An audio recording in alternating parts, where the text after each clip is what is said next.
Amados filhos e filhas, neste santuário de Nossa Senhora de Guadalupe e das santas chagas de nosso Senhor Jesus Cristo, estamos numa missa e dentro dela uma devoção particular, Jesus misericordioso, pedindo: ensina-nos a amar.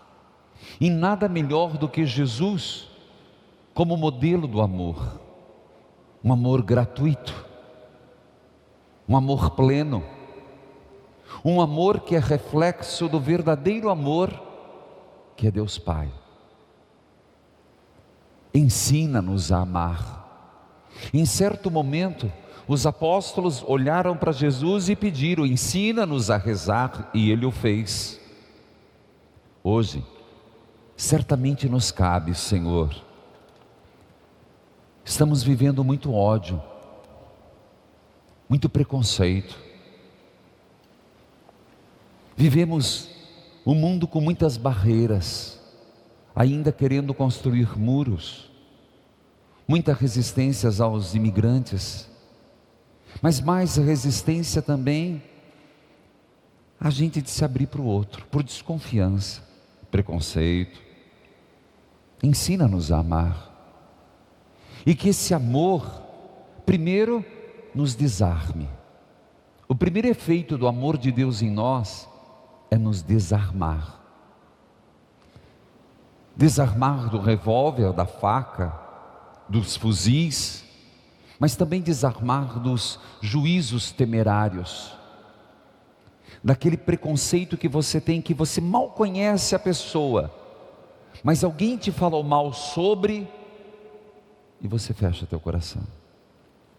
O preconceito, que às vezes barra amizades, atrapalha famílias.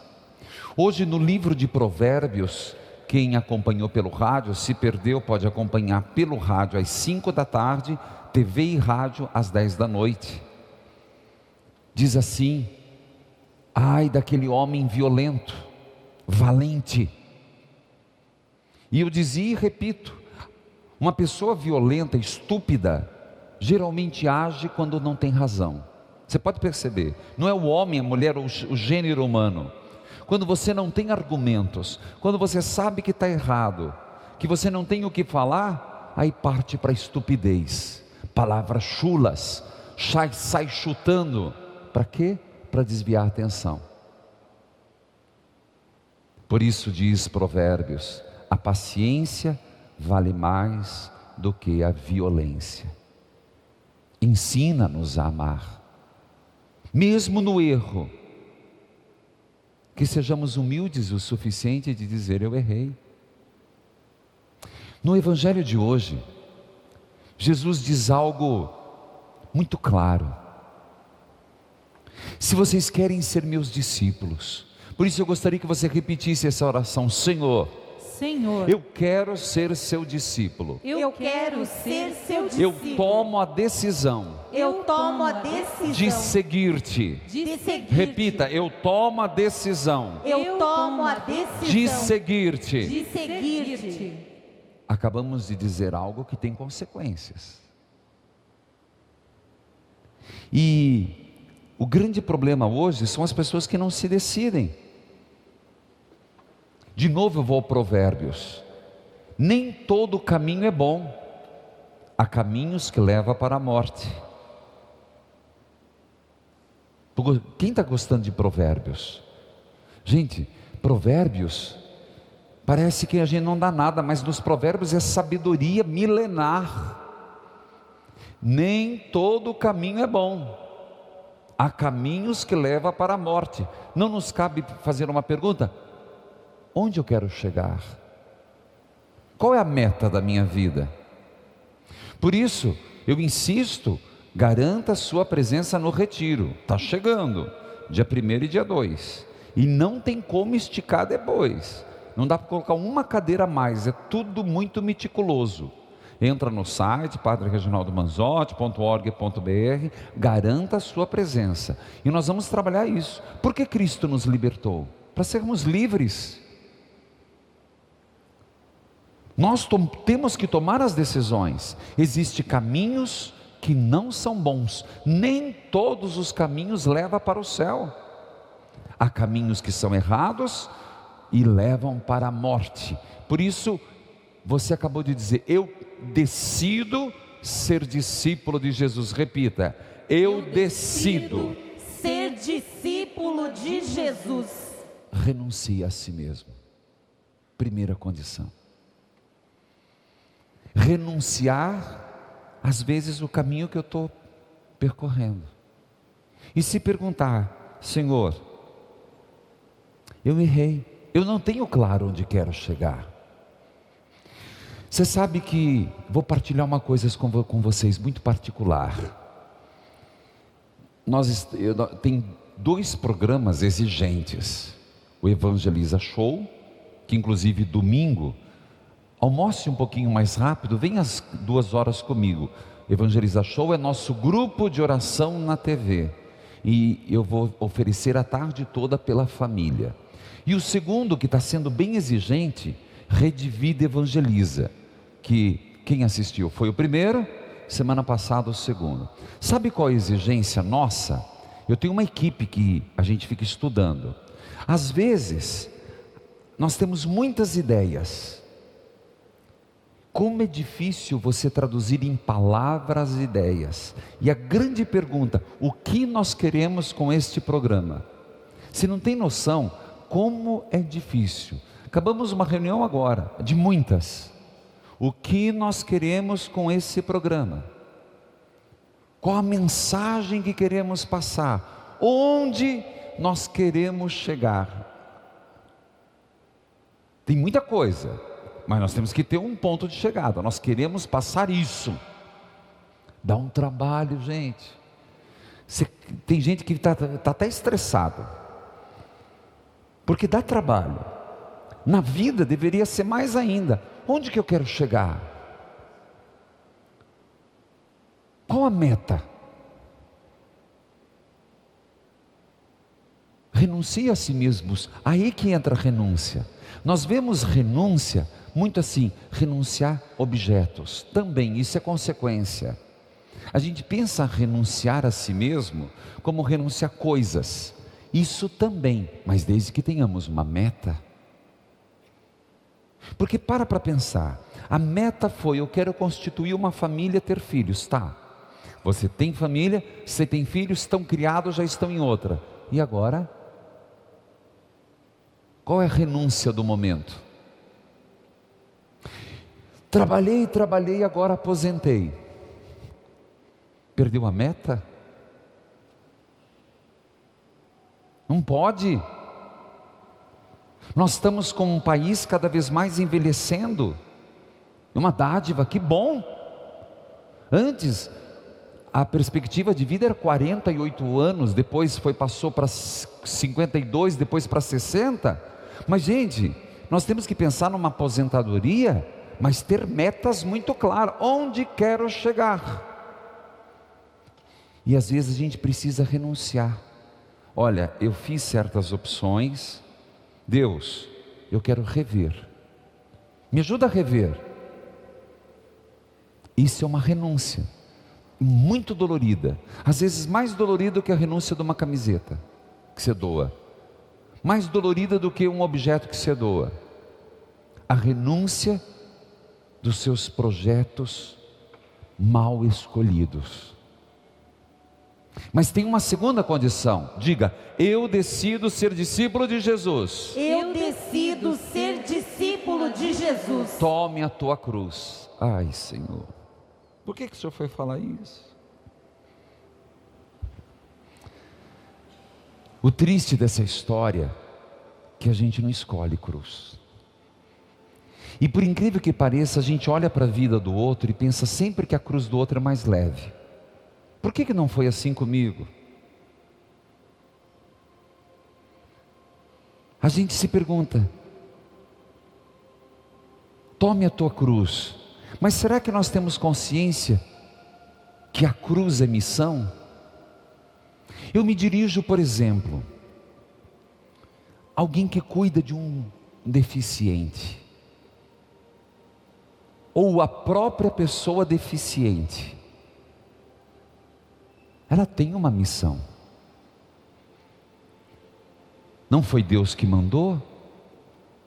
A vida se impõe. Mas quem, tanto a pessoa, porque muitos têm consciência da sua deficiência, outros não têm. Alguém que vem com uma esclerose múltipla, que Deus nos livre.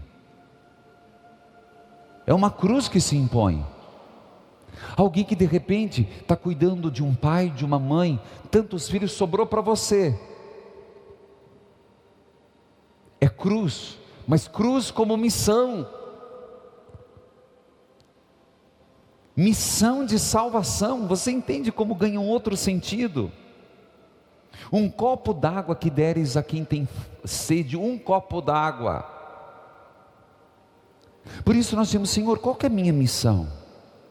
Às vezes um casamento onde tem um vício, um alcoolismo, um filho que tem uma droga, infelizmente, crack, que está disseminado, é missão, é tua cruz.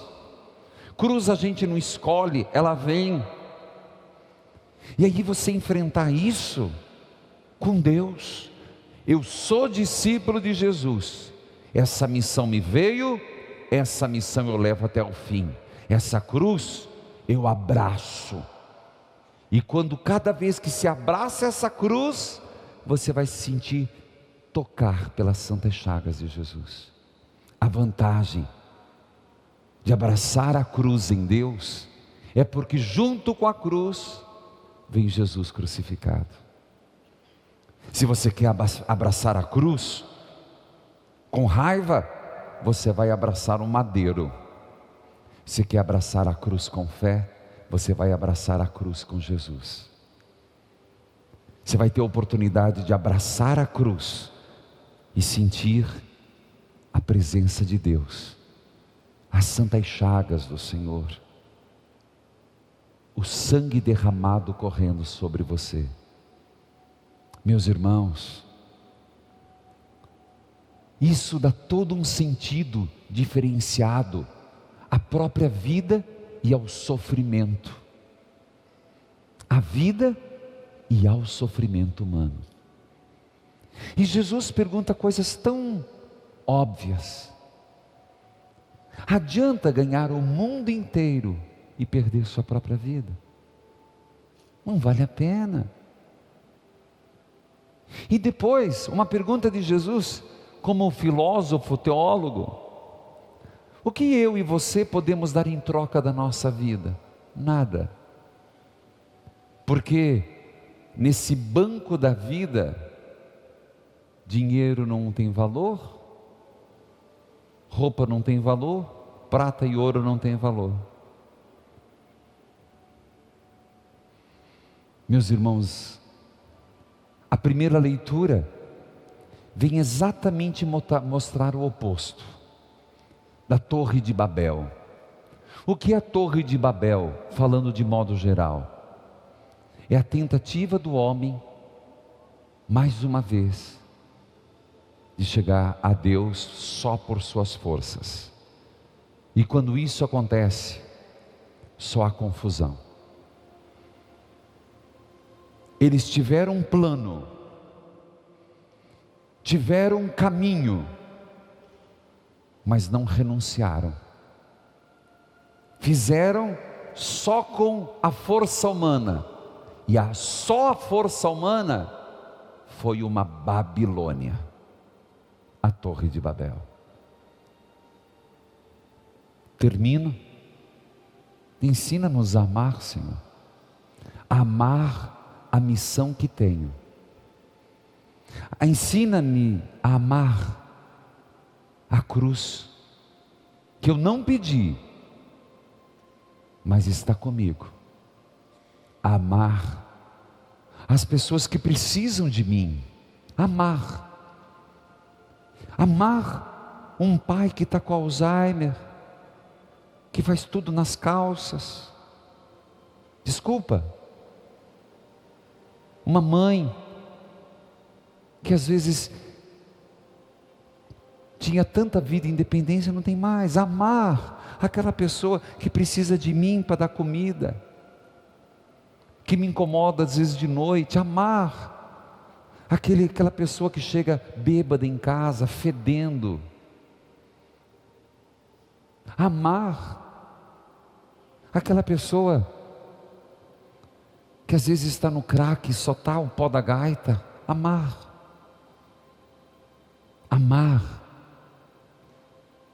Isso é ser cristão. Amém. Ontem, dessa quarta-feira, e partilho com vocês minha alegria. Foi a primeira semana da quarta-feira mariana e quinta-feira eucarística. E foi tão lindo. Na quarta-feira, e digo para vocês, venham. Tem missa às 7h30. Depois, na quarta-feira, tem confissões. Na quarta-feira, às 11 horas, tem um programa com a palavra aqui no santuário. Às 12 horas, missa. E nesta quarta-feira, agora, eu começo uma novena, pedindo emprego. Nossa Senhora de Guadalupe, dá emprego aos que necessitam. Vamos juntos, gente. Na quarta-feira, ainda nós seguimos. Às 15 horas tem o terço mariano aqui na igreja. Depois, 15h40, um programa aos pés de Maria. É lindo o programa. Depois, terceiro horário da novena, 4h30 da tarde. Então 7h30, meio-dia, 4h30. Também com o tema do desemprego. E às 20h30, quarta-feira que vem, eu queria convidar. Eu vou falar sobre o carnaval, mas eu quero pedir uma bênção. Queria convidar os jovens. E quem tem jovem na família? Bênção e proteção para os jovens e a família, para os dias de feriado e carnaval, livrando de acidente, de afogamento, de outros, das drogas. Gente, se a gente não rezar, a gente tem que pedir que a mão do Senhor os leve e os traga. Quarta-feira, 8h30. Na quinta-feira também foi uma bênção. Eu chamo de quinta-feira eucarística. Foi a primeira, pela cura da depressão. Eu acredito nisso. E ontem, esse santuário foi, pessoal, eu acompanhando, o dia inteiro gente visitando o Santíssimo. Eu acho que o coração de Jesus ficou tão feliz, porque eu via, eu tenho minhas câmeras, que eu fico de um lado do outro, mas eu fico de olho. Sempre gente entrando no sacrário, sempre entrando. Saía um, entrava outro. Quinta-feira é dia de ir visitar Jesus. Quem tem mãe viva, eu lembro até hoje da minha mãe falecida, Dona Persília. Uma vez por semana ela dizia: gente, hoje à noite nós vamos lá na casa da madrinha, que era minha avó Matilde.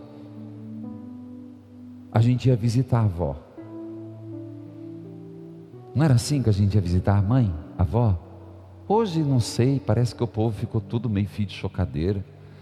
Eu diria que quinta-feira é dia de visitar Jesus, não que os outros dias não sejam. Então esse santuário está sempre aberto. Confissão, uma programação, missa às 7h30 da manhã, 11 horas tem adoração do Santíssimo, 12 horas tem missa, geralmente sou eu, às 15 horas terço das Santas Chagas, às 14h30, não teve quinta-feira que eu tinha reunião com um bispo, mas teve programação, tem Evangeliza Show.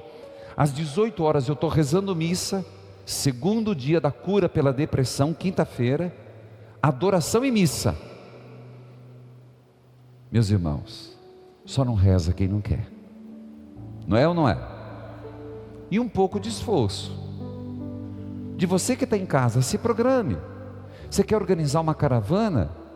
Tem tantas pastorais da terceira idade, tem tanta gente que faz uma caravana para piquenique, faz uma caravana para não sei o que lá, faz uma caravana para não sei o que lá. Por que não fazer para passar uma quarta-feira ou uma quinta aqui?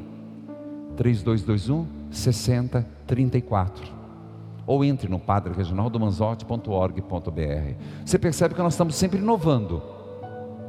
O Papa não pediu para a gente estar uma igreja em saída? Por isso, aproveite essas oportunidades. Confesso para vocês, Deus tem sido tão generoso conosco. Ensina-nos a amar. Amém.